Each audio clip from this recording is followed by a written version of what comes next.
I went to school with kids from the township. I know their self-destructive impulses. I know that if you take 9 out of 10 township boys, right, and you're doing something and you're dedicated, the moment it's about to get good, that's when they start feeling like it's too good for them, they don't deserve it. It's an eventuality for most black men that you'll end up in a black van, a police van, in the back of a police van, and wondering how your family's gonna eat, you know? The same way we cannot expect a black woman to now take on a decided role of being the providers of families, right? We also cannot fault them for being the inept head of households. Yes, they took the land, but the land doesn't matter. The land doesn't matter because there's too much land for them to take. They took the water.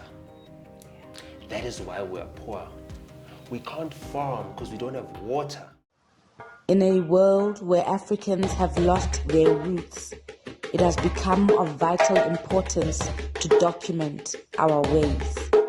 In an effort to reverse the brainwashing of the past, where we were made to believe our ways are demonic, we are pressed to create dignified and respectful platforms to unpack our spiritual ways.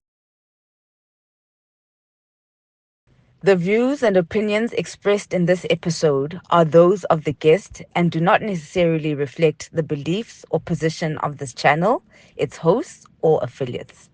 This podcast is a platform for open discussions and exploration of various perspectives, including controversial and unconventional ideas. We encourage viewers to think critically, do their own research, and form their own opinions. The content is for informational and entertainment purposes only and should not be taken as fact, advice, or an endorsement of any specific viewpoint. Viewers' discretion is advised. Moya light, Moya bright. Welcome back to another episode of Moya Political Series. We'd like to take a moment to thank you for all your support. We see you, the channel's growing. Thank you for liking, sharing, and subscribing. Most especially, thank you to the members that are helping us keep the lights on. We really appreciate you. And how you can contribute is that you watch all the adverts till the end, please, guys. So today I've got another one of my banger guests, the notorious Nota the Notorious. Yeah, I like notorious. Ne? The notorious Yeah, Nota. it's better than infamy. Yeah, and I'm sorry, because of my legal troubles, my credit cards are blocked, so I can't be a member. Are you serious? Yeah. It got that deep? Well, yeah, it's been like that for 2 years, so it's fine. It's not an easy experience, eh? To be debanked? No. Oh, well, yeah, no, it's not. But, Bolegin works sometimes, and yeah, just having businesses that are not attached to you as a legal person, at least that is a fallback. That also works for any creatives like yourself. I remember I was advising my sister because she's an academic. And because of the way they're taught, they don't know about business. So once she called me, she was working for the University of Johannesburg doing a research project. And she's like, I was expecting 300,000 Rand for my research project, and they just took 35% of it. And I was like, well, didn't you invoice as a company? She's like, no, I invoiced it. I was like, yeah, as an individual, you get provisionally taxed, and as a business, at least, they tax the business based on the profit that it makes. And if you're a separate legal person than you are as a business, at least if they attach assets of yours for personal statements that you say, it doesn't affect your business. Yeah. Sure. So yeah, But And what do you think of the judiciary while we're on that? well, I mean, it depends who you're up against. I was up Yes. against the actual president, by proxy, you know. Why do you say you were up against the president? Because they sued me and not you, and we both commented on the same thing I was sued about. What was the... The whole cookout with Somizi and them, the tourism thing that they did, and the girlfriend posted about it during lockdown. Don't you remember during lockdown we were being disrespected by people who were getting PPE tenders to distribute masks, and celebrities now Yes. getting work because the economy has been constrained, and therefore they thought that the best business to give a project to is the very successful, I'd say, business that is Shimza's Hangout, which is not struggling for customers, not struggling for work. And at the same time, I mean, he was working with DSTV, another Cyril proxy, for his lockdown TV show, And so, yeah, it was just weird that, he paid me like 50,000 Rand for a performance on his lockdown TV show. And then, yeah, he sued me for like 500,000 Rand, or so 600,000 or something like that, And I had to think about whether I'm going to put all my money in paying off that, or put my money into doing other things that can make me money, and wait until the political dispensation changes so that, he can go to prison where he's supposed to be. And yeah, then I could be let off the hook with that debt. So I'm hoping that this government will be phased out quickly enough, and when they have to protect Cyril from whatever possible prosecution he's lined himself up for through his illustrious work as a BEE benefactor, then at least, by protecting himself, all his proxies will then be exposed, and then that's when I'll be relieved. Either that, or a judgment to either prescribe the debt or just make it fall away, and then I can have my bank accounts again, and my savings. So yeah. It's incredible how the justice system deals with some and not others. It's the way the justice system is. It's constructed like that, The system that we're facing,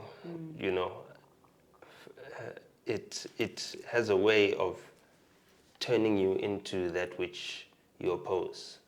You can come very principled and very driven, and then when you see how dirty it becomes, you're left with a choice to either play dirty or die, and most people choose life. But if you do choose life, right, you have to also then choose the quality of life. And I had this debate with my family, because they were very concerned about, me endangering them.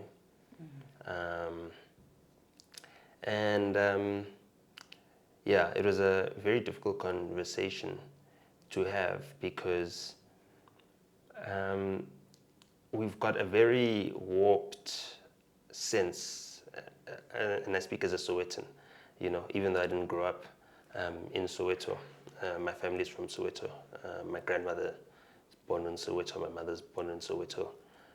My grandmother lived in Doornkop, right outside the Doornkop cemetery at the gate, and that's where she's buried, underneath my uncle, who died many years later. So having to choose something that is the result for my family being torn apart the way it is, or it was when I arrived or when I was born, it just brought back a lot of trauma, especially for my mother, because for her, my father doesn't come from a politically active family. My father comes from, the most abject poverty.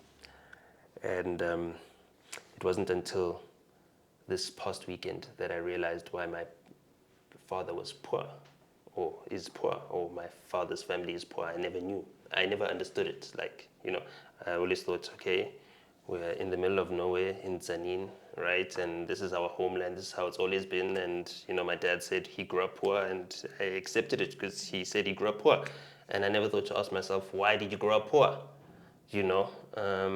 And growing up, I thought to myself, yeah, my father's family is poor because they didn't get politically active, right? But my father, as an individual, is rich, comparatively speaking, to the rest of his family, and richer than any of my mother's brothers who were politically exposed. So then I thought to myself, like, what is it about my father's choices, my grandfather's choices, or my paternal family's choices put them in that situation, whereas on my mother's side of the family, they're widespread. They moved to Joburg generations before. My father married up because he's from the rurals. He married a city girl from Soweto. So he married into a bigger family. They're Xhosa as well, largely, and Sotho as well, because they live in the same region. And they speak a different language, which wasn't like a minority language. And as a Tsonga speaker, because I don't speak my mother's language as fluently as I'd like to, and also because, she didn't have anyone else in the home to speak it with, to teach me. I always felt that, the brainwashing that came with, tribal national identities, basically permeated our interactions, not just socially, but within our familial relations. So my father's side of the family saw themselves as lesser people, as Tsonga speaking. You know what I mean? My mother's side of the family saw my father's side of the family as cannibals, So their first interaction, where my mother's family had to go from wherever they were from. So we're from Da'a, where my great-grandfather worked in the railway lines, Kimberley as well, because settled there, married there as well. Some of his sons, my grandparents, the Eastern Cape, obviously, and all over, whether it be Tofimvaba, Dutwa, Komani, like we're everywhere. Bisho, King Williamstown, you know what I mean, the whole entire thing, the whole shebang. So we spread out that far. And when they made the trek up to Limpopo, it was sort of like a little joke that was told to us as children, which is traumatic for me now, actually retelling myself that. But they said, we went to accompany our sister because we were afraid your family was going to eat her. And that's just how destructive the lies told about us to each other to keep us apart. Now, again, this whole entire situation made it very difficult for me to actually see what was going on. So I thought to myself, okay, yeah, they were like that. People in the north were less politically active. They weren't fighting against the struggle. Well, that's what I believed. I didn't know better, but there were a lot of people that were a part of the struggle. And I also didn't know what my uncles didn't tell me is that my father was the one who got them through school, paying off his brother-in-law's school fees, his wife's younger sister's school fees. So his choice to go into business basically bankrolled them and their activism. So he was actively involved. And when it comes to being a person of interest, because of them and the fact that they were seen at our family home, the police used to come to our house very often, even post Mandela's release from prison. And they'd come there, beat up my dad, and basically interrogate my mother, or beat up my dad so that he'd submit and wouldn't resist to the violent interrogation given to his wife, And my mother, she's a Sowetan, so she's street smart, you know what I mean? she'd say to the police, I was happy when you kicked down my door. I thought you were bringing him. Speaking of her brother who was in exile at the time. Cheeky response.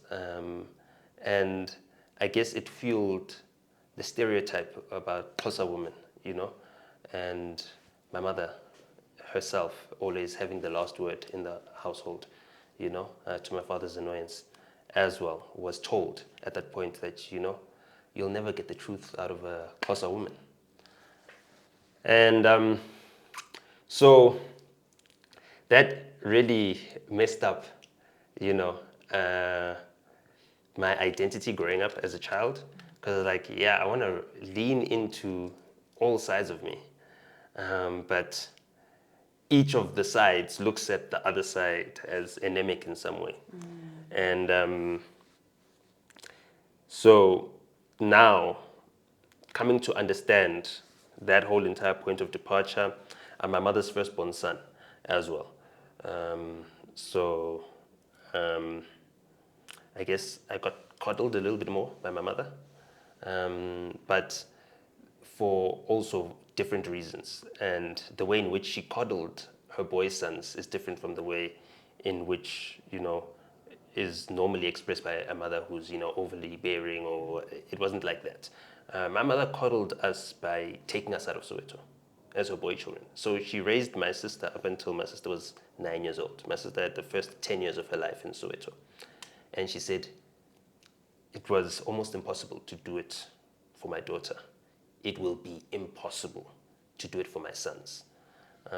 My brothers themselves have got a choice, whether it be working for slave wage or finding other ways in which to make money, which are not necessarily legal, And she didn't want me to join the family business, so to speak, or her family business. her side. She'd rather I'd be on my father's side of the family business, where everything was legal and above board, So just having left that environment, becoming an adult, traveling the country, seeing, and then being pushed towards activism by injustices that I saw being perpetuated, that I felt, overwhelmed by the moral dilemma of whether to intervene in whichever way I can, or to, use my knowledge and my networks to just make a killing,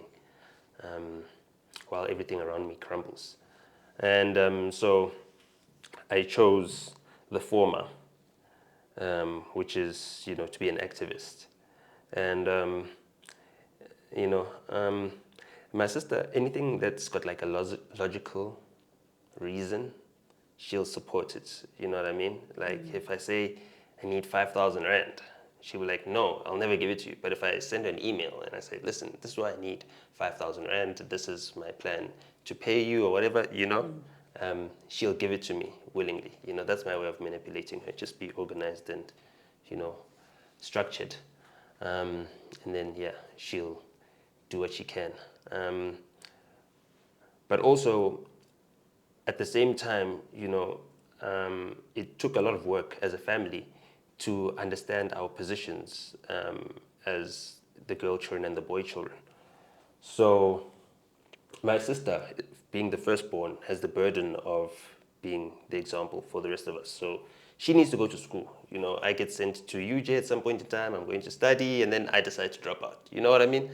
But my sister decides she's doing her master's, so at least the parents have someone to cover for them. And also at the same time, because she's the educated one, you know what I mean? When she speaks in the family, it holds weight. So she's like, no, Nhlamulo is an entrepreneur, so maybe the university isn't the best place for him. So she can explain that, to the annoyance of my mother. But she's a daddy's girl. So, that helped me a lot. Getting to that point where we could actually have those conversations took a lot of work. Already my chosen field of practice, which is in the music business, and it wasn't that I got into the music business because as a practitioner, I felt like I didn't have the ability. It was a decision made because my cousin, my older cousin, from my father's side, as well, was a rapper, Specs, or is a rapper, and he taught me the business through his failings as well, and through, my parents always say, your cousin with this rap thing of his, if he could just finish at university and get a proper job, please don't ever do that, and I was curious. It wasn't until high school where I encountered fathers who worked, like had jobs, like had a boss.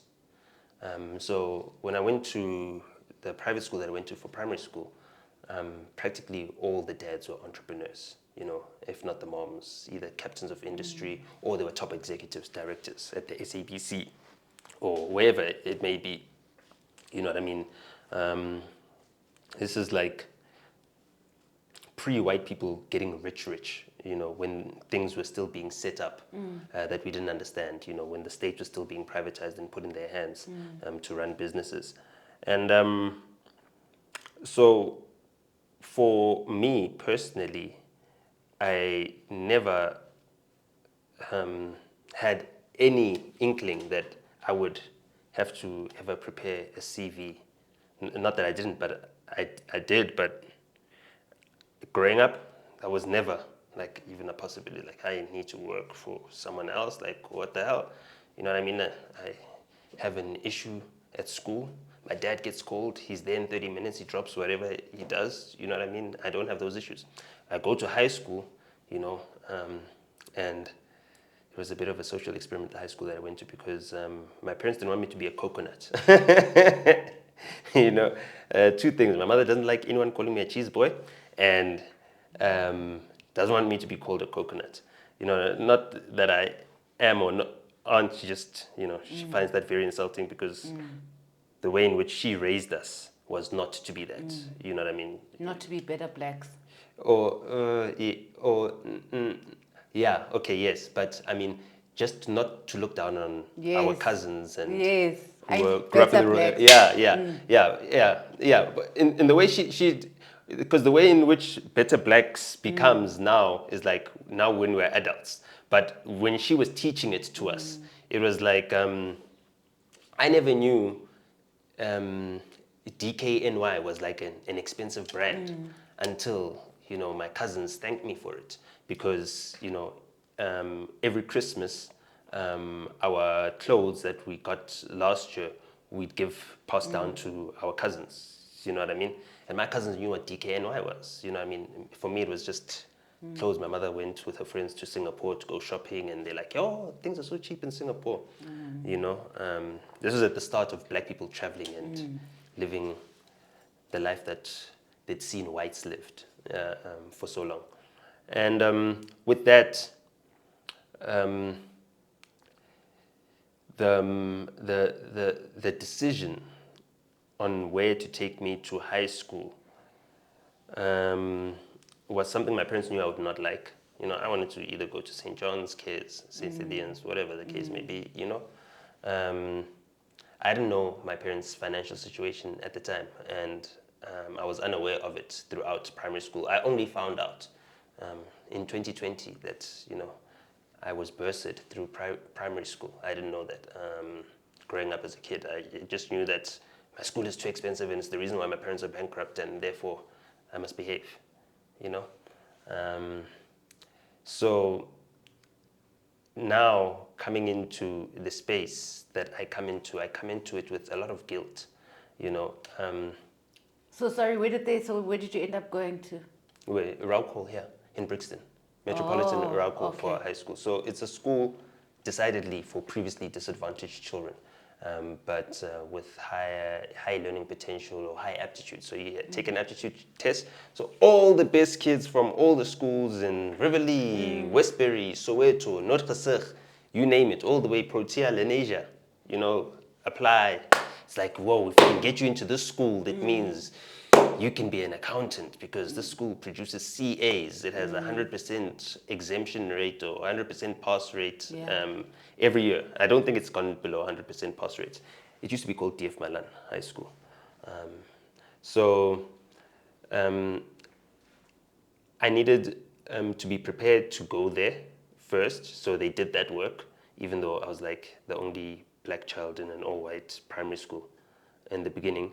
And then once I was there, now I needed to face the wrath of, the privilege that I had, you know? And it's it's a very funny thing, accepting unearned privilege, of like genetic lottery, my parents choosing to be with one another and joining their families together and their family resources, which then puts me in a better position than anyone else in my family who was in either side of the family with the resources that they had before they combined. Um, so it took a lot of adjusting for the other children, to accept me. Um, I did not have the same struggles that they have. You know what I mean? Even though certain things I could do and relate, like I could take 3 taxis from 4 to Brixton. You know what I mean? But it's not out of necessity. It's just out of making sure my dad gets to work on time because he can't drive me and sit in traffic. For them it's a different story. I didn't have the whole transport picking me up from a suburb, taking me back to my township, life, where it's like school or the thing that is supposed to take you away from playfulness, learning, experiencing at your own pace, takes you and transports you to like a paradise which you are window shopping in. You know what I mean? Yeah, of course I know what you mean. Yeah, so that's the thing. What do you think? I mean, because that is the issue with black privilege, right? The privileged kids is that like at Rhodes University, they call it the purple bubble. But the reality is that when you step out of that bubble, you're still going to be black. So. Yeah, so, okay, I didn't go to university for long enough to experience it like that, but because of my work in the music business, I went to many freshers bashes. I've slept over at many raises, in my earlier youth. Once you're over the age of 25, you can't be frequenting Abo UJ, you can't be doing the things that the DJs used to do.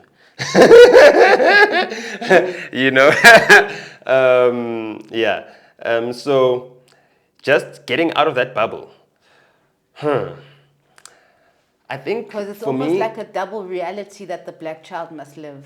yeah, for me it was about bursting it. For others, because I felt like they were also in a bubble, and as a child, being politically aware also changed how I saw things. You know what I mean? I didn't see kids who were in the township as poor because their parents made terrible decisions or whatever the case may be. I didn't think like a white person, so to speak. So I was produced by the white system, but I was deployed in it. Yeah. Intentionally, and not like small intentionally. Like everything that I've had to go through and all the challenges, the activism and everything else, all of that was programmed in me as a child. Being my mother's firstborn son, my mother has a very close relationship with her younger brothers.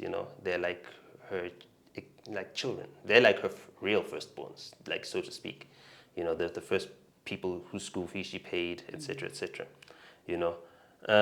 So when my uncle came back from exile, I think he came back around 96 because he was still getting further training, and he was working for the intelligence services.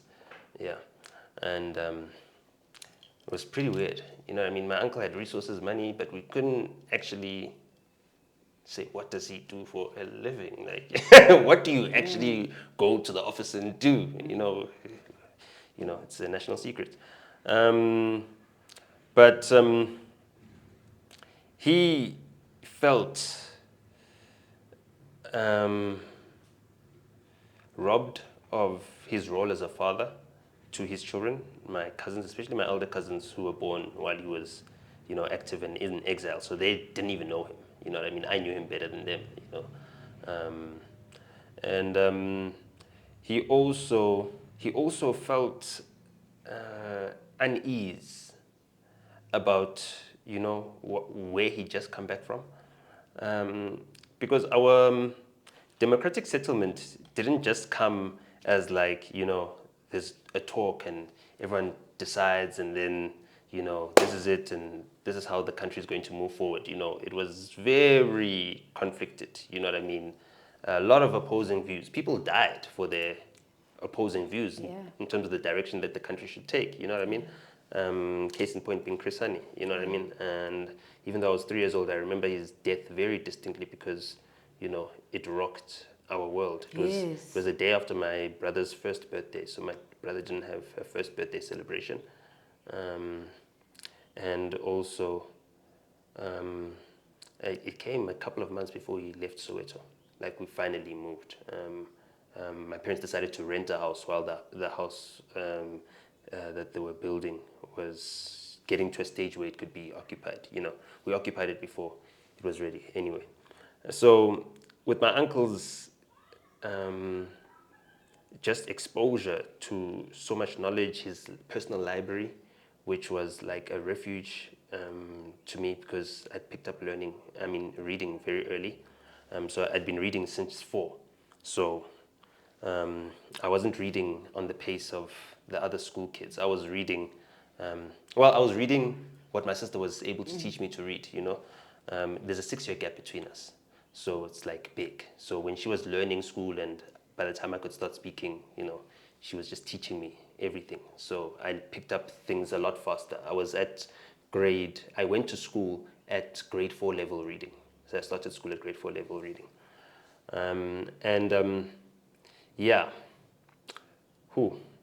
It was tough to understand as a child, but also I knew that I was sent behind enemy lines.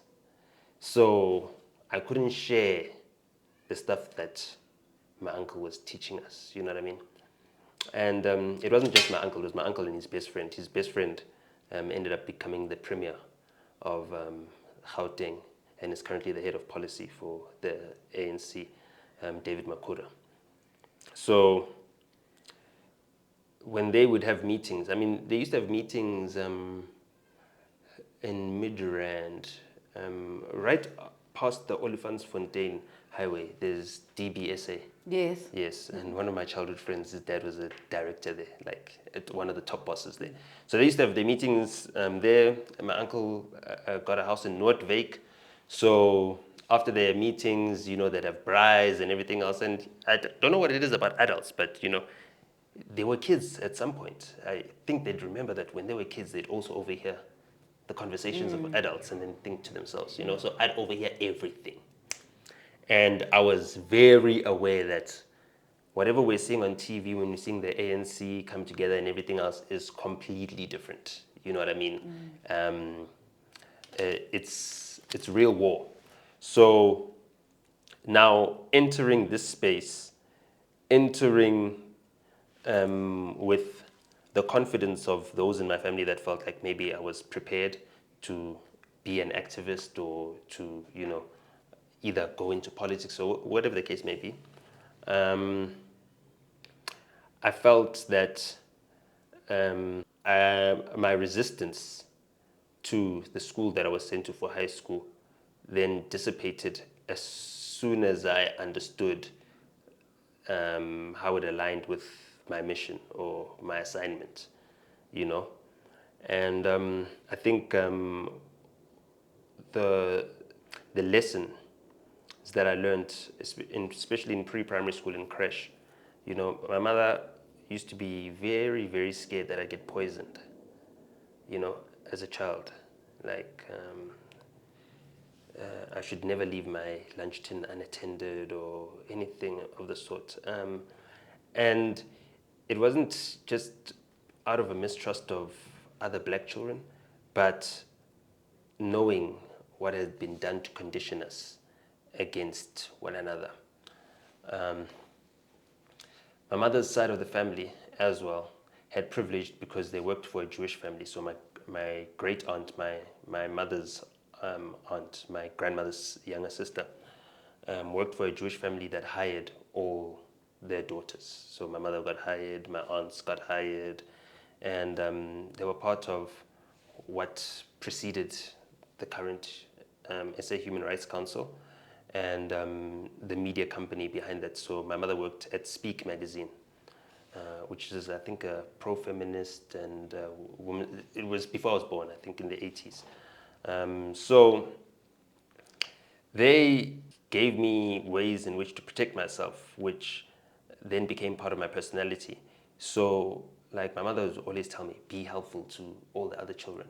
You know, other children, they go to school and they don't have porridge before they get to school. You know, they're hungry or, you know, things like that. Other children don't have both their parents, you know. And I know it might be difficult to understand why a mother would explain this, but when you come home and you ask your mother, why are all the other black children at school's parents' maids? Why are they cleaning the houses? You know what I mean? It becomes very like, okay, how does she now explain that, okay, you live in your parents' house and all the other black children that look like you, that you gravitate towards naturally, you know, they don't live in the same situation that you in. And that's why you find that you're more alike with the white children than you are with the other black children. So a lot of work had to be done on us and on me and my younger brother, especially because we did not have the Soweto childhood that my sister had. So we did not have that frame of reference. And yeah, so going to the high school brought me back to Soweto, closer to Soweto. So my friends live in Soweto, so weekends I'm going to Soweto. You know what I mean? To my aunt's and my mother's displeasure, thought I was going to get someone pregnant or something. Oh, maybe that's what they say to all boys. It's like, yeah, just behave yourself. And I'd visit my grandmother a lot, my great aunt, but she was my grandmother because my mother is an orphan. So my actual grandmother died when my mother was only 5 years old. And yeah, we don't know my maternal grandfather. So now that I was going up the grades, I'd acclimatized the other kids. Can I just take you back a little bit? Sorry. Because you said Chris Hani shook things up. Yeah. So can we unpack Chris Hani and what he was to black people and why you would say it shook things up? Yeah, well, yeah. So my family were members of the SACP. So SACP people are family to one another. So it was like someone of the family, you know what I mean? And because my family members are also part of the SACP, he was the leader of the SACP. So the leader of the organization, which my family was now a part of, had been killed. So therefore, you know, which one of my family members was going to be next? That was, you know, one of the thoughts. What was going to happen with the country?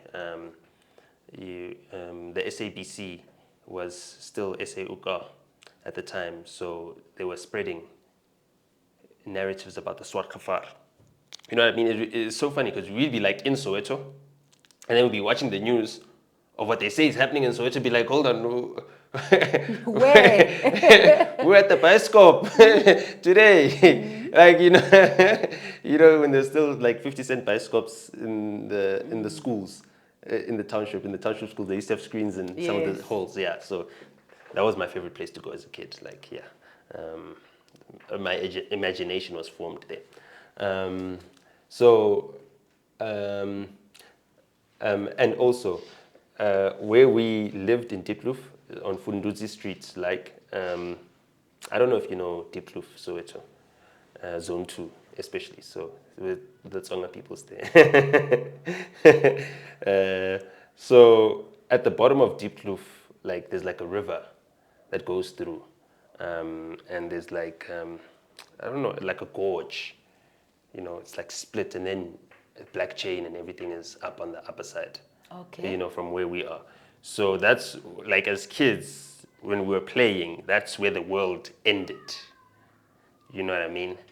Um, so the cinema screen was where the world extended beyond your imagination. It was like, oh wow, wow, this is more exciting than going to town in month end with mom, you know, and crossing over that sky bridge. I think is it on Commissioner Street? There's a sky bridge. I think by an Edgar's or something. Oh, yes. That was like exciting. Like you're going on the bridge and then the cars are going out. It's like wow.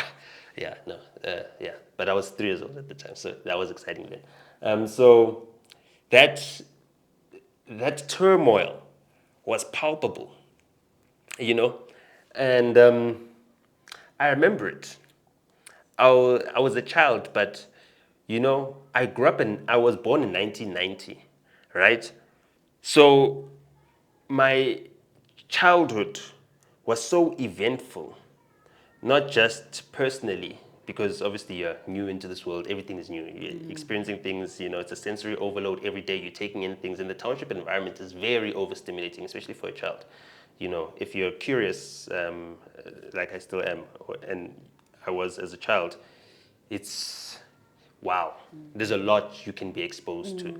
You know, the only thing I can compare it to is growing up in Soweto is like a child growing up in New York. You know, like when I see the children in New York, and I just think to myself, wow, imagine like, you know, you go underground, you go into a train, you pop up somewhere else, you can find your bearings, you can find your direction. It's a whole world of busy adults all around you. It's like playing in the streets of Soweto. It's like a whole world of busy adults all around you, everybody minding their own business, but, you know, kids are still there, and, you know, people forget that, hey, these kids are actually experiencing this world um, that we can't escape from, because there is no escapism in the township. You know, you're actually confronted by the brutality of your lived experience daily. Um, so, so, so yeah, coming out of that, it wasn't up until the '95 World Cup where I felt any like ease, like with the world. Um, yeah, '95 World Cup, we'd already moved to the suburbs then, so we're in Olivedale, and obviously surrounded by whites, surrounded by whiteness, which wasn't as bad because my dad had white employees. So, you know, white people would come to the house all the time, you know, to our home. Um, so I never got to see white people as a better other.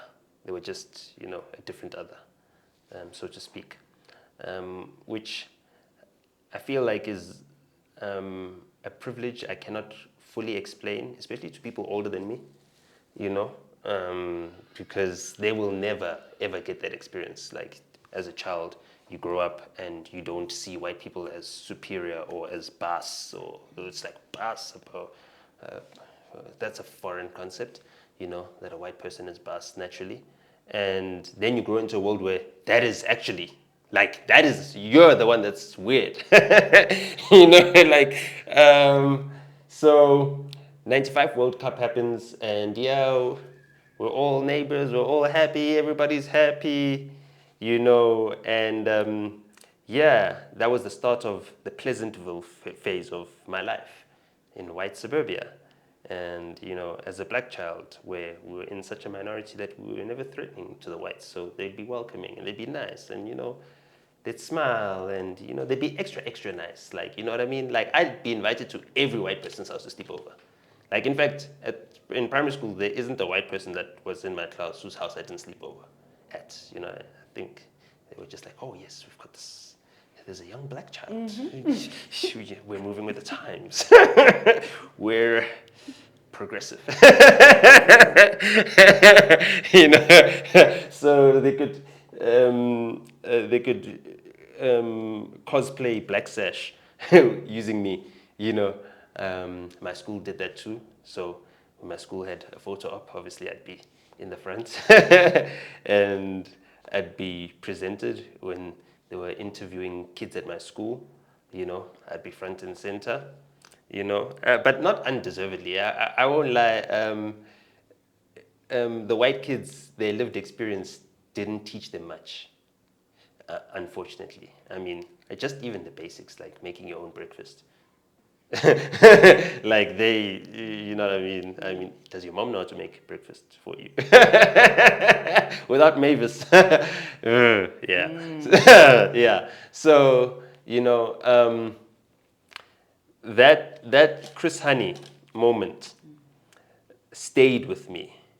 And like, um, throughout everything that I had to then try and do with my adult life, I felt like I needed to fight the people that killed Chris Hani, which were fellow comrades who had defected to the other side. Well, this is what I'm learning as a child, you know what I mean? So, yes, From these it came from, yeah, from the conversations that you're hearing. conversations. From the conversations, the consensus was it came from within. So everybody knew that he'd been betrayed from within, you know? Within the SACP. Yeah. SACP, ANC, the whole entire Okay, thing, ANC, right? Yeah, everything. all of it. Because they were all coming together now. Yes. And some of them were from the UDF, different formations, and you couldn't tell who's who, and the movement that was the UDF, today, if we look at it, would look like an AstroTurf movement. Look well funded, they had banners, well painted, printed, lots of activity in Cape Town, especially. If you look at it and then now you compare it with what you see that are AstroTurf movements, Save South Africa, it's like, oh, hold on.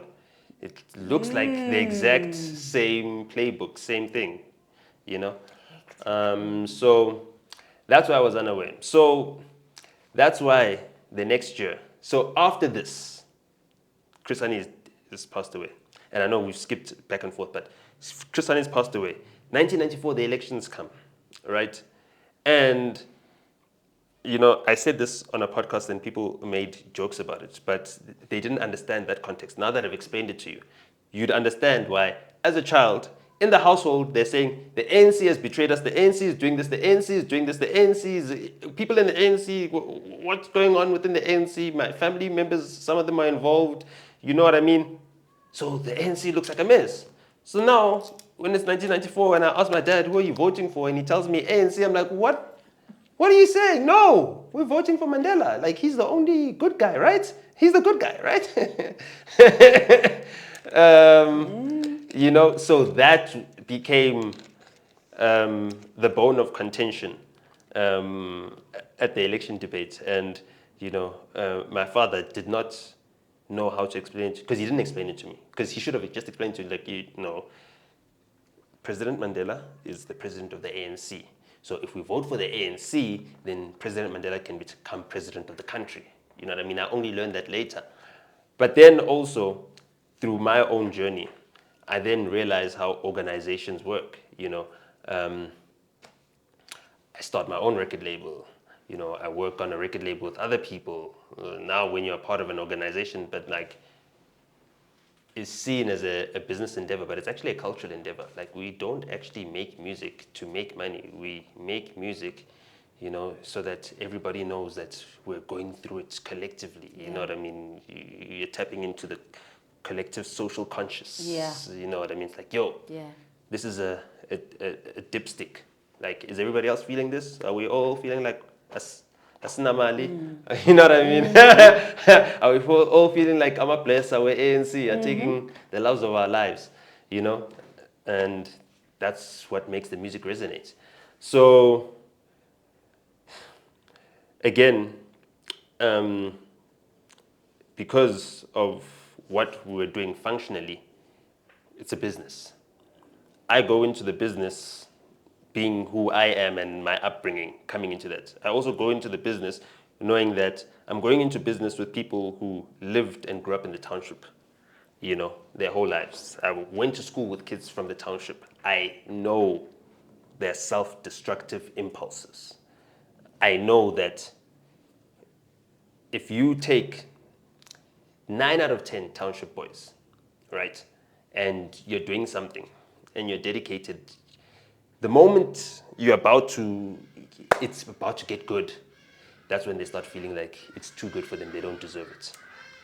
You know what I mean? And then the pressure of, if I now become this person, there'll be so much expectation of me. If I show my true potential, now it'll look like any mistake is living beneath that potential. And you know what? I just cannot take it. I'm checking out. It's just too much.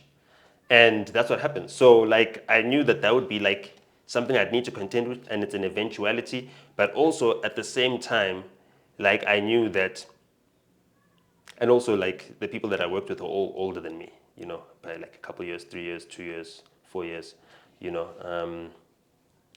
I knew that I needed to get the message across. So, well, my message across. You know what I mean? Conscientize the youth.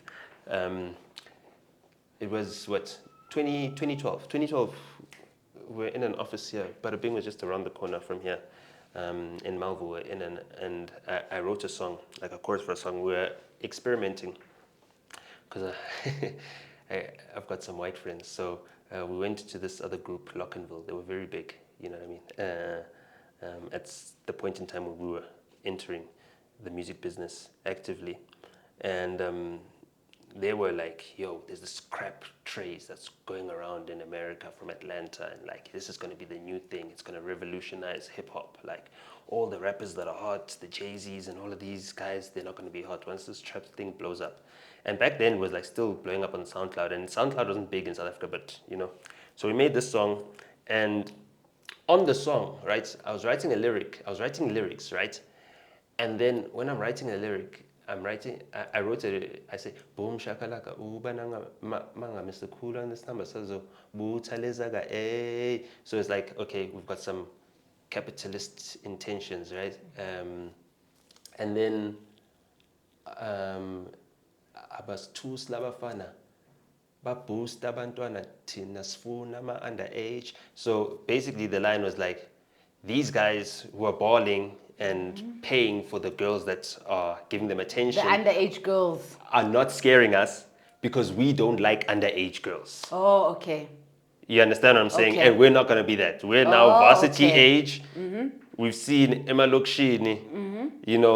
The transports come, the transport drivers help themselves to the young girls who are, as soon as they start going through puberty, the transport drivers start eyeing them, or whatever the case may be. You know what I mean?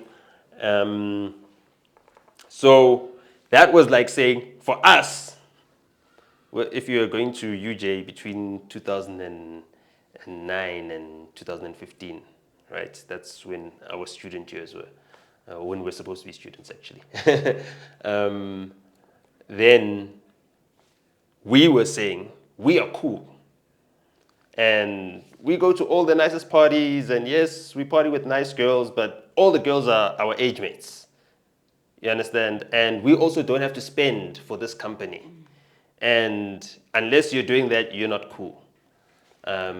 So that was like sort of like infusing the message by, I guess it's like bragging is used as a tool to role model in rap. You know what I mean? So we get it from Jay-Z. Jay-Z is say, we don't drive X5s, we give them to baby mamas. Never see me behind the wheel of an X5 after that. I don't have a baby mama. So I can't say it's my baby mama's car. But, so we knew that was powerful, and that it was a powerful tool. Also at the same time, I knew personally that because of the knowledge I had, the access I had, I can go to four ways in my neighborhood, meet up with the Lockenville boys. They can tell me what's going on in the rest of the world because they travel to the EMAs and all that type of stuff that white artists used to have all to themselves before the numbers started showing. And it didn't become about how affordable music is once it became democratized through streaming. And now, you know what I mean, there's no more white pop stars. Heinz Winkler cannot exist anymore. And I'm just using him because he was the first idol. You know what I mean? Yeah. Not that I don't like him or anything. But yeah. So with that, it was like, okay, we're getting our message across. We're able to weave like political messages behind our lyrics as well. So I'm doing the activism thing. I'm like, yeah, I'm Anja, I'm all the way, I'm in there. But you know, the industry is something that we found there. So it already had its own, shadiness that we couldn't fully understand. So the people that we all looked up to were all being exploited, and we didn't know that. So we were looking up to them, wanting what they had, not knowing that they were like high-paid slaves, high-priced slaves. You know. So I remember because also I got mentored by Babsi Postole as well. So this was when I was still in high school. So he was transitioning. He just left Gallo like a couple of years ago, and also the work that he did at Gallo in the hip hop space was legendary, but also in the Afro soul, Afro pop space, to make it like proper music, like investing in actually the craft of making the music, he was he was like a boogeyman. You know what I mean? Um, he was never impressed by anything. And part of it had to do with the fact that, he saw us as his son's friends. He's like, my son now has got access to me. Now all these kids are now hanging around my son because, that was that. So there was the apprehension to open up because of that. But fortunately, because I was raised with Soweto values, you know what I mean? Like a simple thing, like when he walked in the room, I'd be the first one to get up and offer him a seat. So he then opened up to me on a more personal level. And when we were writing the songs, we're doing F-Easy's album, Gate Kahlela. That was F-Easy's first album, and that's one of his nephews as well. He'd always like ask us, what is the meaning of these songs that we're making? And this is prior to me doing the underage and everything else. So this is like 5 years prior. 2006, I was 16, 17. I was still in high school. What's the meaning of the songs? You know what I mean? And then one of the days he walks into the studio, right? And I think we're working with Greg, who works with Robin at Jazzworks. I don't know if you know them, but I think, yeah, I saw your pictures there. Actually, I used to see your pictures. I remember the first time I went to Jazzworks Studios, your picture was there inside. This was some 2006. So now he walks into the booth, like directly into the recording booth, and then he tells him to keep playing the track. So there's a track that Effie's was writing for and didn't have a chorus, anything. Jumps into the booth. Musukungvalele venini, poisandin, bayolala badlene endlini, ngifela layselini, musukungvalele venini, poisandin, bayolala badlene endlini, ngifela layselini. You know? And I'm like, damn, I never knew the OG could rhyme. And he put on that chorus. And it's unimaginable. I've never been in the back of a police van, so there was no way in hell I could ever come up with something like that. But those are the stories that our people go through. Majority of our people go through. My uncles have gone through that. My brothers have gone through that. I'd need to turn 18 before I go through that. But I mean, it's an eventuality for most black men that you'll end up in a black van, a police van, in the back of a police van, and wondering how your family's gonna eat, So many people played roles or had active roles in deciding what type of adult they'd want me to become, So I've never, from this time I was a young child, I've never had the sense that anything I'm doing or that I've done is for myself or that I could be selfish. You know what I mean?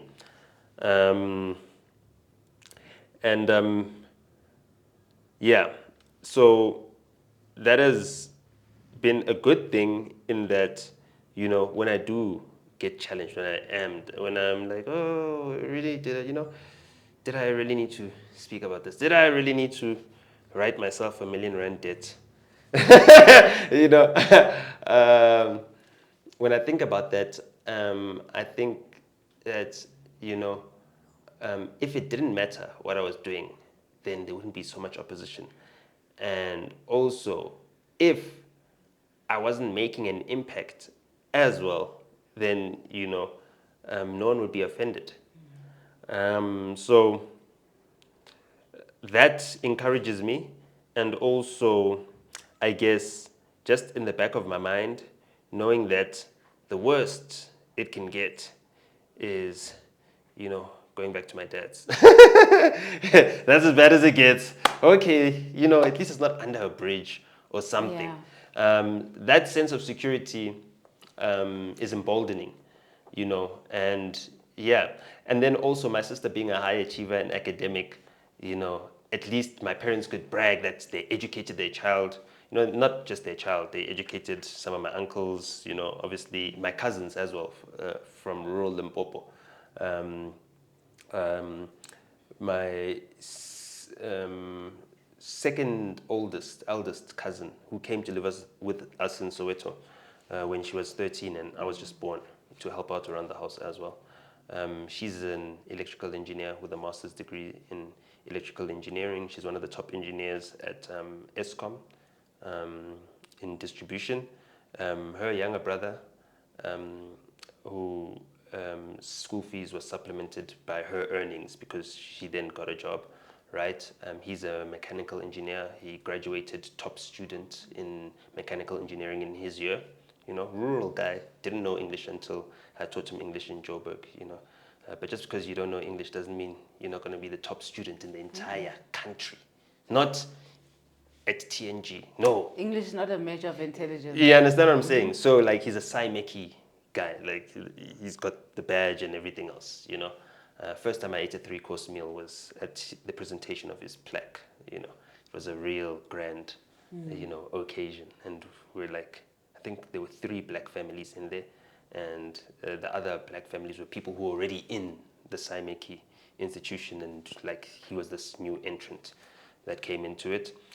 His younger brother is a metallurgist as well. He works at Rand Refinery, you know, which is the only place to refine gold in South Africa. Funnily enough, you know what I mean? It's like we've been refining gold since the days of Mapungupa. And all of a sudden, you know, only one company can do it. You know, it's so crazy. we did it without electricity, and now we can't do it at all. The one behind him is so my aunt, my dad's younger sister, had 8 children, right, and living in abject poverty, dependent on my grandmother's pension to live. You know, my uncle was, you know, or in my culture, we call your father's sister's husband usbar to me. So my cousins are actually my nieces and nephews, like the way we do it in my culture. So usbarwam, alcoholic, became an alcoholic, you know, didn't make it in Joburg. My dad tried through his construction company to bring up as many of his brothers-in-laws and everything else, you know, and they were killed by AIDS, alcohol, and I don't know, impulse control, you know. The things that affect black bodies. But mainly black men, because the black men are the ones that are sent off to work and now acclimatized to the situation. And you know, we can be very unempathetic about it when we speak about it as black people because we experience it, you know what I mean? So it's like, yes, my dad had to go out there, but he abandoned me. You understand? I'm upset at that. I don't care that the system made him an alcoholic, paid him in liquor, you know what I mean? Because on weekends, that's what they were paid in when they weren't getting a salary, you know what I mean? And because he couldn't send money home to my mother to look after us, he just decided to drink himself to a stupor, go to work hungover on a Monday, demand his money, maybe possibly get himself fired, you know, too ashamed to tell mom back at home that, yo, I lost the job, things are not going out well in this foreign environment. And the self-destructive patterns then perpetuate themselves throughout men. I mean, throughout our society, especially in men. And unfortunately, we've come to a point where women are tired. Well, not, let me not say tired. Let me say they are over, what is it, overexpended or overextended, or like they've snapped. You know what I mean? They've reached beyond. Kwanele. You understand what I'm saying? So at the same time, I can't be like, damn, leave him, auntie, like, you know what I mean? Or whatever the case may be, because it's not really my place. My father can't do the same thing, but what he can do is that he can ensure that the children are not a casualty of the system failing their parents. You know? So then his younger brother is a civil engineer. One of them did IT, and the other one did marketing, the girl, my girl cousin. And the firstborn got married. She had children. Her husband, her late husband, my late Svar, he passed away, I think 2 years ago now. He was a teacher. He got up really high up in teaching. He passed away pretty tragically. And by the time his children became adults, so my niece, she drives her own car now, you know. It's crazy. It's crazy how fast you grow up. You know what I mean? I remember holding her as a baby. You know, now she can drive me around. In a car that she purchased herself, like, you know. And I know that might not be like, but like, you know, like, no, her mother never had a car. Her grandmother never had a car. Her grandfather never had. Her grandparents never had cars. You know what I mean? Her parents never had cars. Which is why we need to unpack a little bit this thing with black people not being united. Because when you've never had and then you suddenly have, you are proud of yourself. And you know, but then there's the issue of, well, not everybody has access. So how do we unpack? Yeah, how do we unpack that and just make it make sense? Yeah. Because we expect the privileged blacks to feel guilty for their privilege. And they should. However, it's exciting for them. So the guilt it comes from a lack of education. I don't think you should be guilty. You should feel guilty. I think you should feel duty bound, you know, to help others. Because once you go through this whole entire colorism complex, right? Like growing up in the township, and then you realize how it can work in your benefit for everybody else. You know what I mean? Oh yeah, wena ngoba, you know, umhlophe hambi uyocela lapha kulabelungu. Yeah, kuthi basilungisele la, and then, you know, things just miraculously happen. Now you become the person that's always sent. So it becomes your duty now. Yeah, light-skinned one, yes. Yes, go do that thing. Oh yes, you're the light-skinned girl. Okay, well, to get a bursary, right? To go to a better school, to go to Macaulay House, let's say, go to Southgate, model in this little pageant that Sales House is doing. And then all of a sudden you start going to Macaulay House from Soweto. Yes, you're going through that whole entire thing of Paradise's school, and where you're in this situation where, you know, you're not free, you're restricted, and then hell is where you've got all the freedoms in the world, and it's home as well. But you are sent into those situations. So for me, I feel really betrayed, really, really betrayed by privileged blacks, really betrayed. It's not a betrayal on, like, let me put it to you like this, right? There's Cynthia Shange, right? You miss Cynthia Shange. I don't know, I've never met her, but I met her daughter, you know. Obviously, I've known her through whatever generational beauty. Yeah. You know what I mean? Both of them. And you can even see with Unontle now that, you know, she's aging just like her mother, like the genes are strong.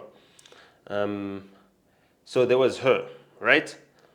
When I was a child, growing up, one of my childhood friends, you know, his mom was like the rival to Miss Cynthia Shange. Patrice Motsepe's youngest sister, and she was also a beauty queen. She ended up going to the States, marrying a senator who is the father of my childhood friend, Mr. Alexander, and then obviously they live in this privilege. So like, your uncle is the richest man in the country, right? And you want to be a rapper. You want to cut a demo. I'm the poorest kid in all of this northern suburbs, right? My parents got here scraping by. I'm in the same schools you guys pay for because luckily, at least I've got the aptitude for school and I can get myself through that. Cool.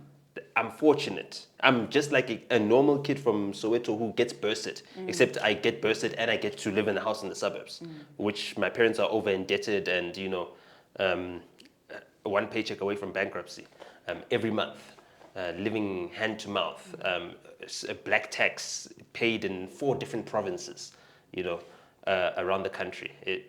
It's insane.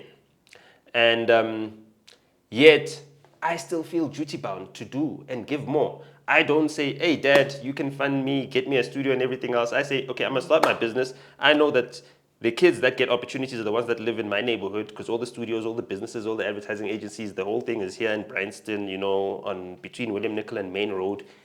Everything is there. Ogilvy to whatever. You know what I mean? To Electromotive, you know what I mean? Or CSR, that's what it was back in your day. So they just didn't have the training from home. They didn't have it. No one taught them at home. They just were taught that, listen, we're in this privileged position. I'm sure everybody else would rather it be them than us that are in this position, and therefore we should never even let them sniff it because we got in here by crook.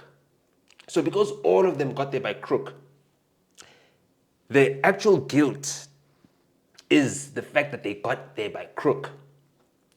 It would be admitting that they got there by crook if they said, yo, let's help you guys crook your way in too, So there is no meritocracy. Like the whole entire thing of meritocracy, there is no meritocracy, right? Like it's never been, like they still have King Charles Lele somewhere, you know what I mean? And I knew that King Charles would be King Charles VI because my dad knew it. You know what I mean? He was so colonially trained. He knew everybody. Yeah, King this one, he abdicated. King Edward, yes, he abdicated the throne, whatever.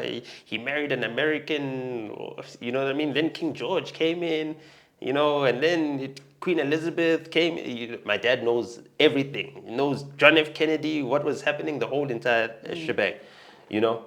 And now I look at like my friends and I think to myself,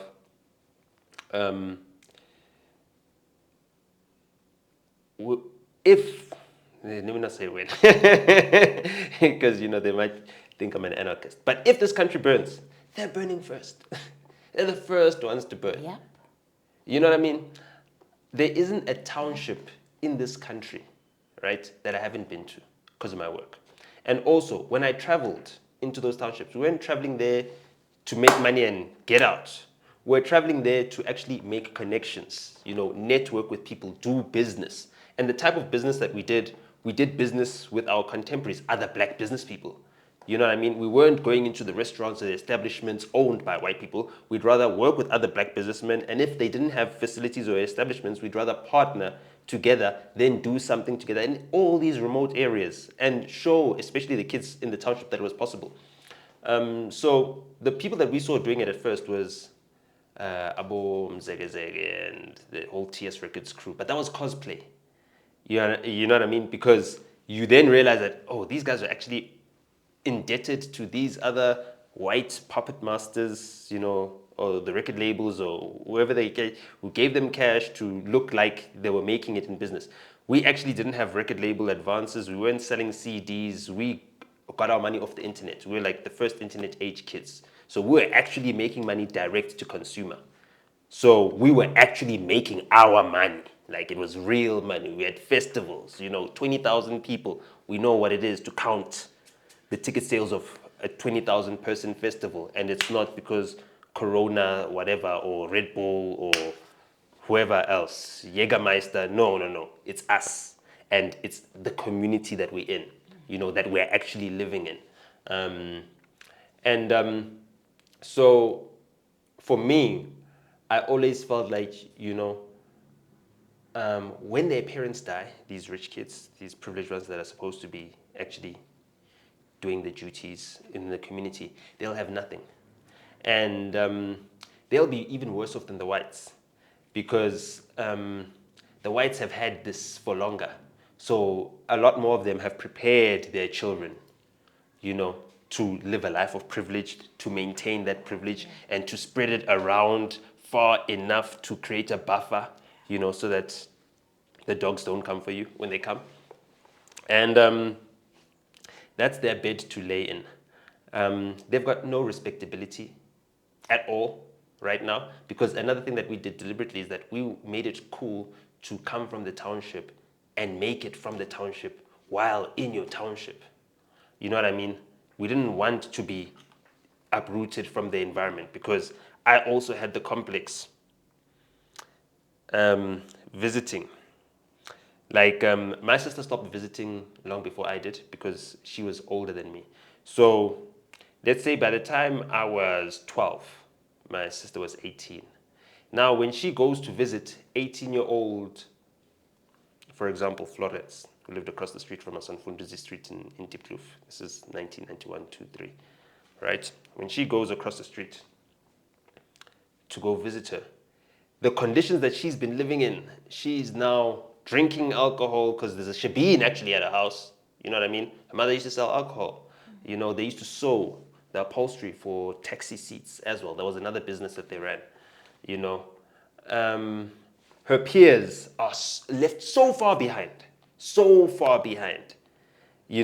that as a girl, that's also another thing that we need to also understand, that there's certain things that we cannot expect of girls or young women, all right? And there are also certain things that we cannot expect of young black men and young black boys, right? Different things. I wouldn't say they're equivalent or they're equal, but you can't expect the girl children to be going back finding their other sisters, because for human survival, right, there is a rivalry amongst women. Number one, to find mates, protection, you know what I mean?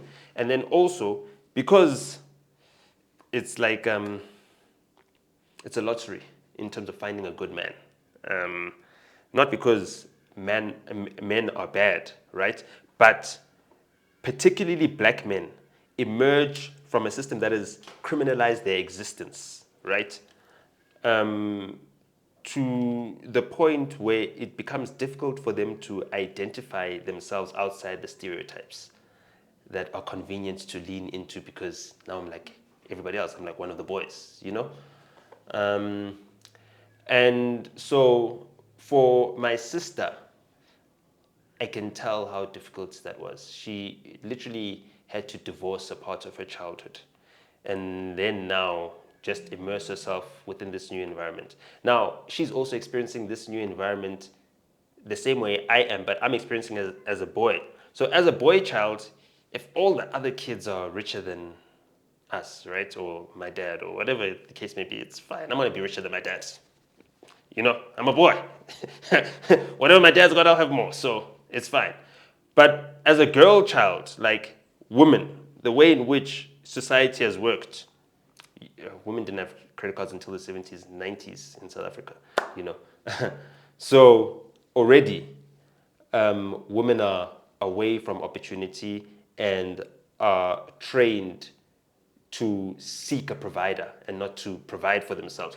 So now how can I expect someone who everything in their education and their socialization and their culture, everything they're exposed to says that I need to now find a provider, right? And you'll read Cosmopolitan just like a white girl reads Cosmopolitan, but Cosmopolitan is not for you, unfortunately. But there is no Cosmopolitan for black girls on the newsstand. So you'll have the same ambitions because, like, yeah, I want to be like all the other. You understand? Oh, okay, yes. Oh, yes, we want the metrosexual guys now. Yes. Oh, yes, yes. They must, comb their hair. Yes. Oh, look at how Victoria Beckham dresses her husband. I want to do that for my husband. Who's your husband? The CEO of what? Yeah. That's Victoria Beckham's reality, not yours. Yeah. So the same way we cannot expect a black woman to now take on a decided role of being the providers of families, right? We also cannot fault them for being the inept head of households because they were forced into that position involuntarily, in necessity. You know what I mean? You're not going to let your kids suffer. And also, all their protections were removed. So, if your mother works as a maid, right?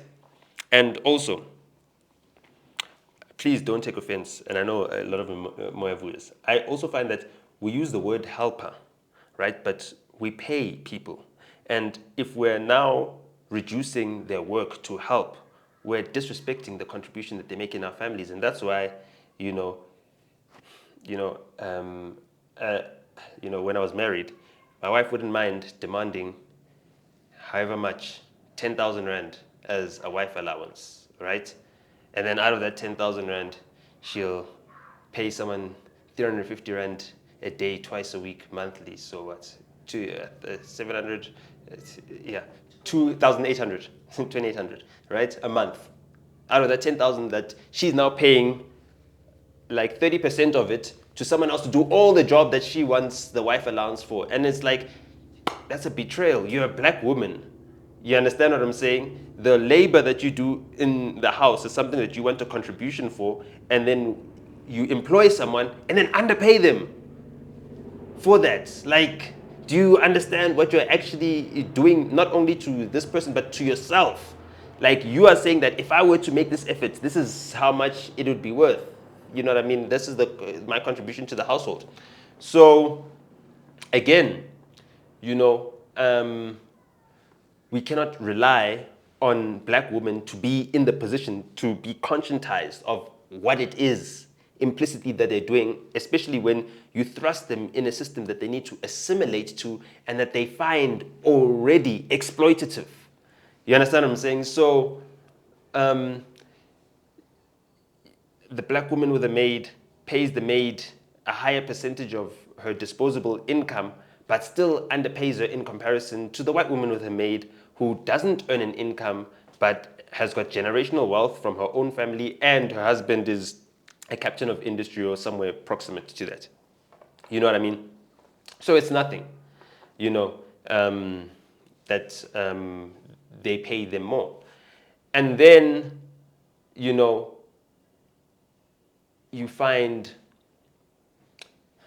sorry, it's something I see on TikTok, but I just don't know the names. Ne? There's this white guy with his maid, and he bought a car and everything else. You know, like the progressive boor, you know, guy.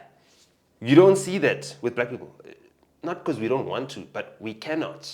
We can't afford it. Not just that we cannot afford it. It's like number one, I'm gonna exploit labor from Lesotho, right? And then I'm gonna buy her a car. Meanwhile, my sister, has to take 3 taxis between where she's got a place to stay in Duncan Village and her Wusu campus in Bisho. You know what I mean? I'm just making an example for those that can relate. Those that don't know roads, because roads is everything is close by. It's an academic town. You know what I mean? The ones that go to Wusu, they're really far apart. You know what I mean? Even a lot of kids that live in Umtata study in Alice Forte. It's a long distance, and some of them do make that daily commute, you know what I mean, on long distance taxis. We were watching the Poppy Show. So the same woman you expect to wake up at 4 in a country where the average waking up time is the earliest in the world at 6:24, not because white people have to wake up early, right? Trust me, the average would be closer to 5 a.m. if we didn't count white people. Because they wake up at 9 and then they at Morningside Shopping Center at Tasha's all day. While we're wondering, how do they make, like, when are they making money? Like, how come they have more money than us? We're always at work, they're never there. So we expect so much of black women that are trying to find their feet in a world that is decidedly against them. And white women have the added benefit of not having criminalized men within their community or within their race. We've got criminalized men. Like, you're a criminal. You know what I mean? I don't feel offended when a black woman sees me at the stop sign and locks her door. I don't feel offended because I understand why. But I should be taking offense. Like, honestly, it's really offensive to assume I'm a hijacker. You know what I mean? I don't even touch guns. Not even to play or anything of the sort. You live by the gun, you die by the gun. I don't want to.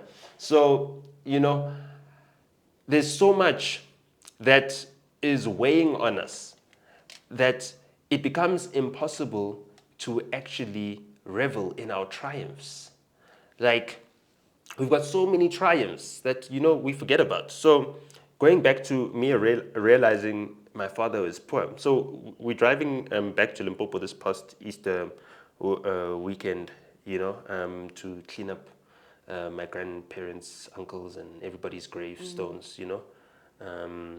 we do that every family holidays. It's like, that's when everyone's home, so it's easier. Let's just clean up the gravestones. You know what I mean? I saw those gravestones in that white suburbs that are overgrown. I don't know what's up with white people. Tina, in rural, where we fetch our water in a river with buckets, we clean up our gravestones. You know what I mean? With the nothing that we have. We've got snafe and a cloth and time and effort, you know what I mean? We can take care of that ourselves. We don't even have a municipality to complain about that too. So we're cleaning up the gravestones and we're doing that whole entire thing. So I'm like, okay, so now I'm going back to like the tree where my dad was born, like under the tree. I don't know if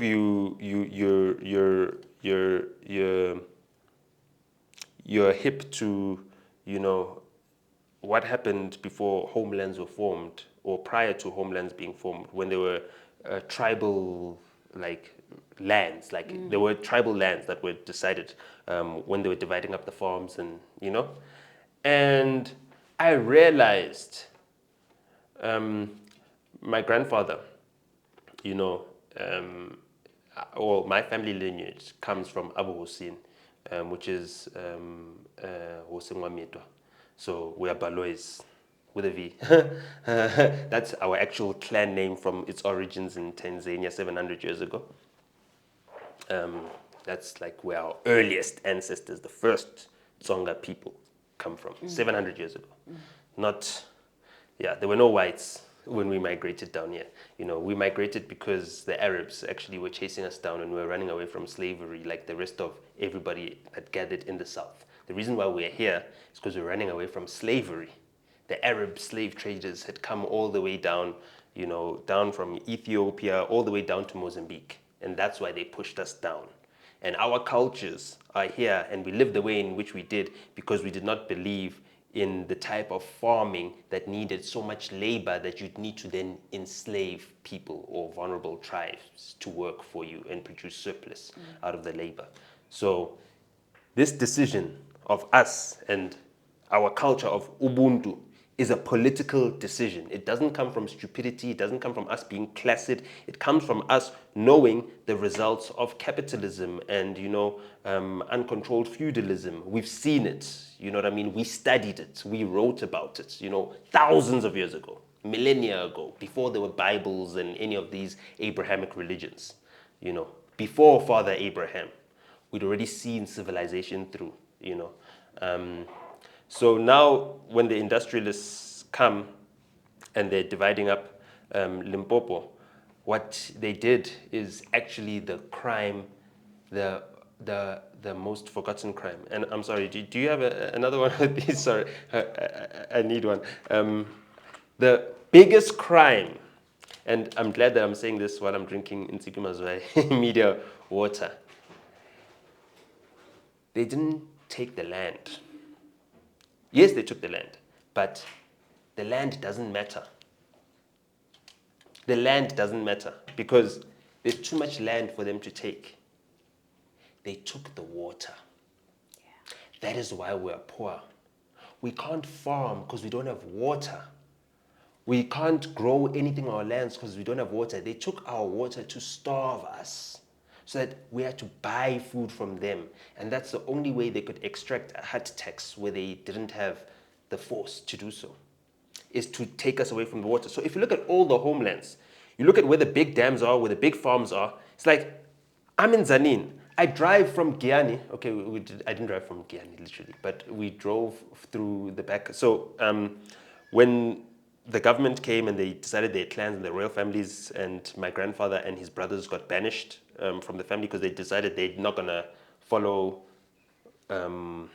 whatever the government is telling them. So they were banished. They were called witches and they had to run and hide. So they ran and hid into Bulubedu, which is another tribe of people. They're not Tsonga. So my father grew up in Bulubedu. So he grew up as a Bulubedu boy, even though he's a Tsonga speaking, everything else. So that's where we were hidden in our banishment as a family. And we drove to one of my dad's cousins, so my grandfather's elder brother's daughter, right? They are closer to Giani. So we drove from our rural village on this gravel road, which maybe stretched for 40 kilometers until we reached the end drive. And we were late for a funeral because there was a domestic incident with, my brother, his wife, and his daughters, whatever, that we needed to now come in and intervene. Alcohol then turns family gatherings into, abuse sessions. So once that was sorted out, my parents had to go to the funeral thing, and I'm sitting in the car, and like I've just been driving this dryness. We just come from the tree where my mother gave birth to my father, right in front of the fields where she used to be able to plow, where she used to plant peanuts, which she'd then sell for the money that she'd then be able to buy food for. So she literally earned peanuts.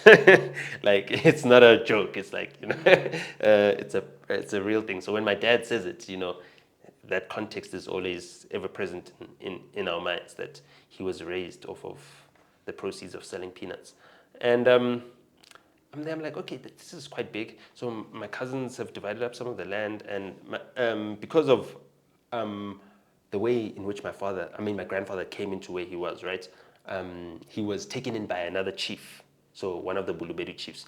So the chief's son is my dad's childhood best friend, because basically you were banished and your home. We actually don't have a home, actually. Like, we actually have a home. It's there. It's the royal home there in Wamito, right? But because my family was banished, so we are, like stateless, sort of like. So we're like refugees as an entire family, or that part of my family. So he grows up as a refugee in this desolate place. And I start wondering, okay, but there's so much land. Like, why aren't we doing anything? Like, my cousin's building a house. She wants to build a mansion. I'm like, okay, but does this mansion make money? Like, how are you going to maintain it and keep it going? So you're going to be driving here and back from Joburg. Who's going to stay here? You don't even want your kids to be educated here. Like, it's one of those things. So I'm just thinking about all these things because they don't make any sense. And I'm like, no, damn it, man. Why are we, like, in the middle of the desert? Like, why is this place a desert? Like, it makes no sense. So when we drive out, we go onto the tar road. This tar road, right, stretches from Giani to Zanin. It's probably like 80 k's or more. It's one farm. CJC. It's one farm. It's one logo. From Giani to Zanin is one logo. And they have all the water. They're growing oranges for 90 kilometers. My grandfather was poor. My grandmother sold peanuts on dry, dehydrated land. Why? Because all our water is in the Zanin Dam. They stopped the water coming downstream from them. So that's why you enjoy yourself in Mahuba's Kloof And all our villages are downstream from there, and the water is kept up there, and we're kept in a drought. So we can never farm, we can never feed ourselves, we could never do anything for ourselves, we could never escape this poverty. And that's why my father's family is poor, because they lived on farmlands where the economy is agriculture. There wasn't mining in Limpopo back then. It wasn't like a big thing. Like now they've got platinum mines in Limpopo and all that type of stuff. They've got, manganese mines, they've got smelters. Palabora is also big mining, and there's lots of manganese there, Burgersfoot, there's chromium. All of these things, all of these resources that are now being found. But the main primary resource, the number one export of this country that comes from that province, because that's what the N1 is. The N1 is a food delivery system. It delivers food from the northern province and all its very fertile land down to the ports in the Cape. That's its job. You know what I mean? Or it splits to supply the biggest ports in KZN and then goes to the east. That's its job. So we're a province that grows food for the world. 2001, there was an eclipse. So I went to Chippies, which is right by the border in Messina, on a school trip. It was in primary school. I was in grade 5 or grade 3. It's either 2001 or 99. I can't remember. It's either grade 5 or grade 3, but it was an odd number grade, I remember. And we watched the eclipse. Then we also got taken to an orange farm and packing the oranges. Black women just packing oranges. I was like, they can pack an entire box like this. She's just like throwing the oranges like it's like a machine. It's like robotic. Cool. I'm still the only black kid in that school. No, there was 2 of us. There was another black kid that came to the school at the time. His parents were in real estate. They owned their own real estate company, and they grew it out of the south of Joburg, selling homes in Soweto as home improvement started growing and people started trading houses. So that industry now became opened up to us, because you couldn't be a real estate agent without an area to work in. And if you grew up in Soweto, no one's selling houses to other people. There isn't like an active property market. So that's not a career path you can choose, you know what I mean, unless you move somewhere else. We don't have a Pam Golding of Elukshin. So they were doing that, and that's how my friend Josi got to the school through his parents' entrepreneurship. And when we were in Chippies, me and Josi were like, bro, they didn't even offer us oranges. So then we asked our teachers, like, okay, yes, like we get it. They export 6 million whatever tons or 6 million oranges, some ridiculous number. That's what they were telling us in the whole tour. They export 6. So like our school as a whole has 84 children, the whole entire from grade 0 all the way to grade 7. You got 84 children. I mean, not all of us went on the school trip, so maybe it was like 60 kids, a bus full, max 70, a bus fits 70, right? Max 70 kids. They couldn't even give 70 kids a slice of an orange each. I mean, we play sports, we do chess, we do whatever. They give us oranges. Like an orange is like, yeah, that's a free thing. It's like everyone gets oranges. You know what I mean? Like, they didn't give us oranges, and we asked the teachers about that, and they said the oranges are for export markets. And okay, I understood that. Yes. Okay. So these are A-grade oranges. The grade says yes. Cool. They couldn't give us 70. Okay. Couldn't the school buy the oranges? Okay, school. We are rich kids. Call our parents. Ask them to buy us oranges so we can have oranges. We're denied oranges. So the way in which their system is so inhumane, they can't even see 70 kids that are not impoverished.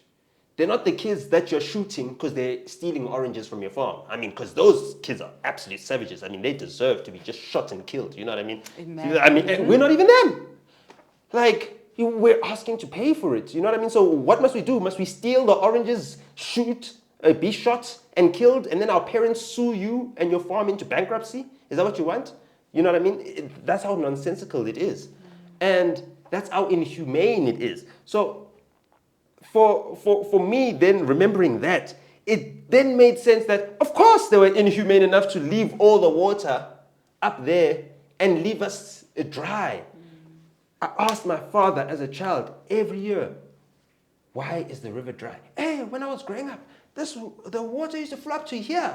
Yes, but why is it not flowing anymore? Like, what happened? What happened? He doesn't know. So my father never, okay, but obviously he's got nieces and nephews to bursa, he's got work to do, you know what I mean? The country is happening, he's got his own kids. He doesn't have time to actually sit and think that, why did I grow up poor? I just had this epiphany now. This past Easter weekend, I'm 35 years old. You know, my dad is 73 years old. So since the 50s, he's known that river flows. You know what I mean? He came to Joburg in 1973. So he was 21 when he came to Joburg. He used to work at Sunny Park Hotel. And then he moved to the Balalaika Hotel when it was still owned by Saul Kersner. And we used to wait for Saul Kersner. Saul Kersner never gave my dad a tip of more than 50 cents. But this was in the 70s. It was right when Sandton City was being built, you know what I mean? But still, that's how stingy. He was known as the richest man in the country at the time. You know what I mean? Didn't give my dad a tip of over 50 cents. You know what I mean? My dad would end up building buildings, hotels, whatever the case may be. You know what I mean? Whatever in his life. Saul Kersner would have never ever thought of that because he thought he was just, I don't know what it was called, but there was a word for, it was in the previous currency. I don't know whether it was what a shilling was or something like that, but you guys used to have a word, and a 50 cent used to be the equivalent of the word. I forgot what the word was. But anyway, so that lack of humanity, right, is basically the disease that we have to fight against as we contest with our abundance of humanity and the fact that this disease is a parasite that is being hosted in human beings.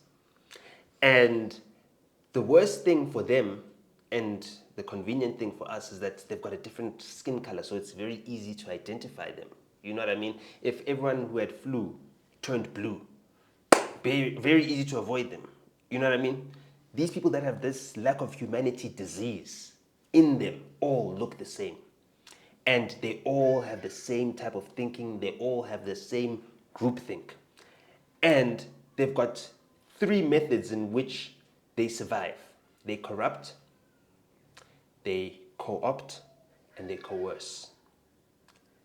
You understand? So whenever they feel challenged, Nota becomes very vocal, opposes white people. First thing they do, someone like, hey, let's give you some money, clean, start saying nice things about white people. You know what I mean? And I've seen it throughout my life. You know, white people just buying off all the black faces. Every single black face had a price, right? And I had to take myself out of the harsh judgment that I have, because you must remember that I still come from okay, I'm in a privileged environment. I need to do something to earn my place in society, to earn my social capital. You know what I mean? Because our struggle is actually what makes us something. You know what I mean? It's a real thing, and it's not something you can ever avoid. That's why Elon Musk and his siblings will lie and say, oh, we were put under the worst conditions. We were in rags. Oh my goodness, we suffered so much, you know, that our mother could study a profession that doesn't even pay money in apartheid South Africa, like nutrition. They weren't hiring nutritionists. You know what I mean? No one cared about what was on the label. They didn't even have laws to have, you know, the ingredients on a label back then. So like that was oh, okay, you know, I'm doing a Bachelor of Arts in the history of the Renaissance. You know, that's how I'm gonna free my people. I'm gonna teach them how the art celebrated Maximilian Robespierre and the French Revolution. And no, that's not what you're studying. You're studying, you know, the paint strokes of like overly pampered, emotionally supported, fragile white men whose egos were such that, you know, they couldn't even present their work to the public until after they died, or whatever the case may be. You know what I mean? They didn't feel that their work was of that much value in society. And my own internal turmoil, right? And I had to literally go to therapy, right, with my entire family. And so it wasn't only me. So we went as an entire family, and it was convenient for anyone who wants to go to family therapy. Luckily, my sister, my brother and I, and my parents, we all had medical aid. So we'd go once a week, monthly, and then we take turns on whose medical aid pays for each week. But it's group sessions, you know. That's what made it affordable for anyone who wants to do that. And we went through all these things, you know, all the things that we've been holding in, you know, talking about my first ever hiding, my first ever beating, you know. I was actually telling someone about it, and I cried just like a week ago about it. You know, she was telling me that her dad beat her at some point in time, and then I was like, but you didn't play with boys after he beat you, right? And she's like, yeah, no, I didn't play with boys. I was like, oh, well, I guess it's somewhat justifiable if you understand the environment that they grew up in. That's the only language that they understood. But my first beating came when I was 3 or 4 years old. I can't remember exactly when, but it was then. I was playing with money, right? And the money that I was playing with, my little brother was still too young for creche at the time. So there were two 20 Rand notes on my mother's dresser. I was playing with them. So I go to creche and then I put them in my pocket by accident, right? So during school, during the course of the day, the principal calls me to office. She's like, hey, did you see your mother's taxi money? So I didn't know my mother's taxi money. I was like, huh? No, I didn't see it. Okay, just check your pockets. I check my pocket. Oh, damn. I got 40 Rand in my pocket. Oh, yes, I was playing with this money at home. Okay, cool. I don't think too much of it. I go back home. When I get home, I'm in trouble. My mom's screaming, I didn't go to work today, whatever. I didn't know exactly what it was, but you know, she was hysterical. Right. And then, yeah. So I'll tell you the sad part afterwards. But the thing is that, so when my dad would come home, we'd run to the car, right? So like I think it's normal. Yes, my mom told me about something. So I'm running to the car. As I'm running to the car, my dad gets out of the car, whips out his belt and smacks me. That was the last time I ever ran to my dad's car when he comes home, you know, because that was a traumatic experience. And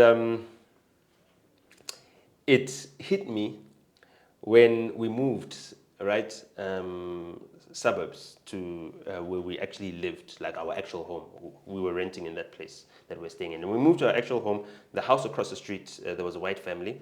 The father used to cook for Nelson Mandela on Pollsmoor prison.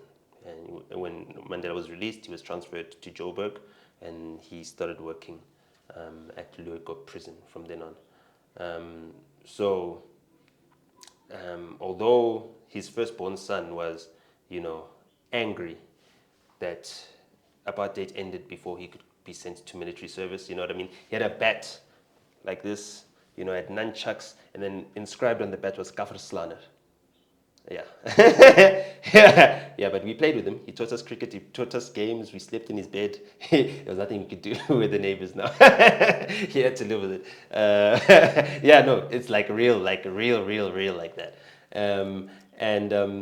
So that family, they had dogs, lots of dogs. Every time the dad came home, the dogs ran to the car.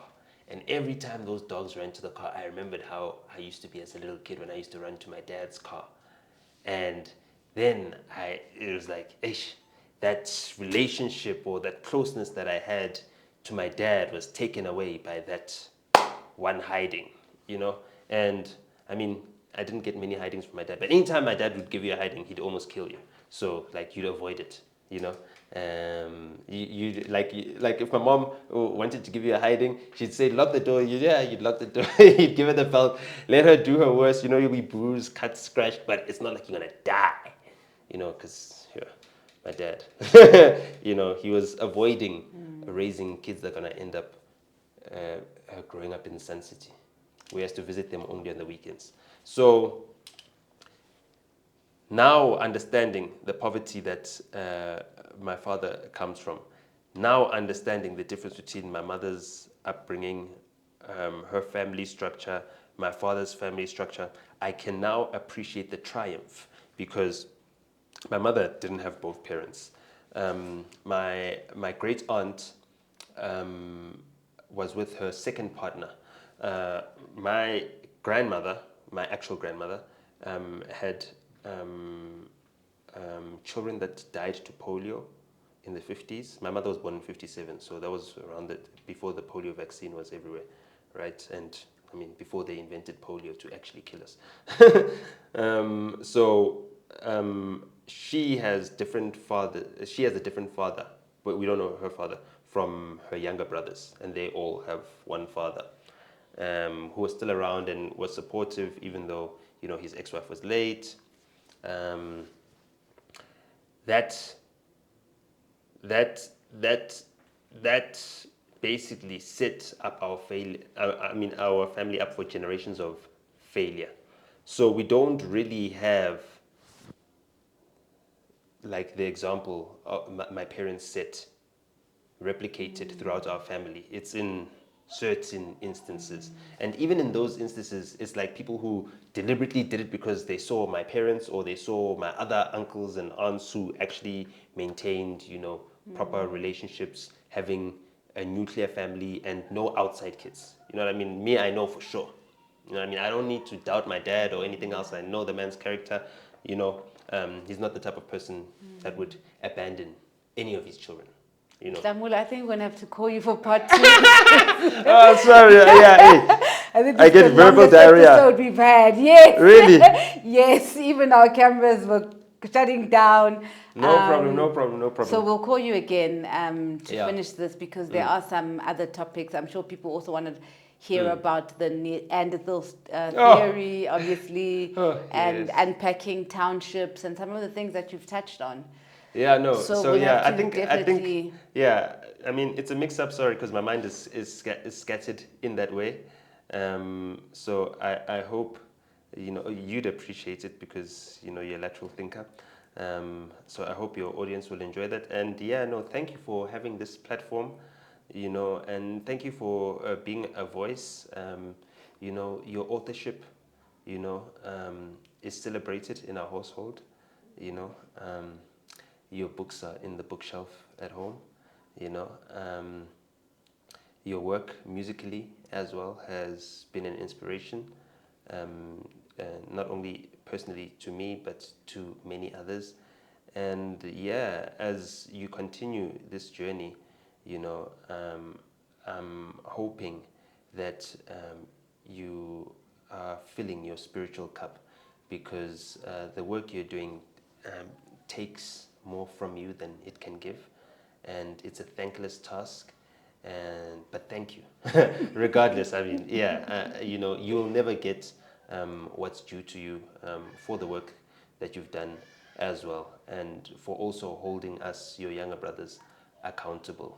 You know what I mean? Yes, we do take it hard sometimes, but we grow out of that. We won't be teenagers forever, and we won't be rebelling against our sisters forever. There does come a point in time where we need to prepare ourselves to be the fathers of young daughters, and we'd much rather they have older sisters and role models like you than the other options, that they have. Yeah. And thank you. And lovely dreads as well. Thank you. I always have to shout out the dreads. Yeah, the dreads, natural hair, female crew, Yeah, no. Thank you. Thank you, Nota. Yo, guys.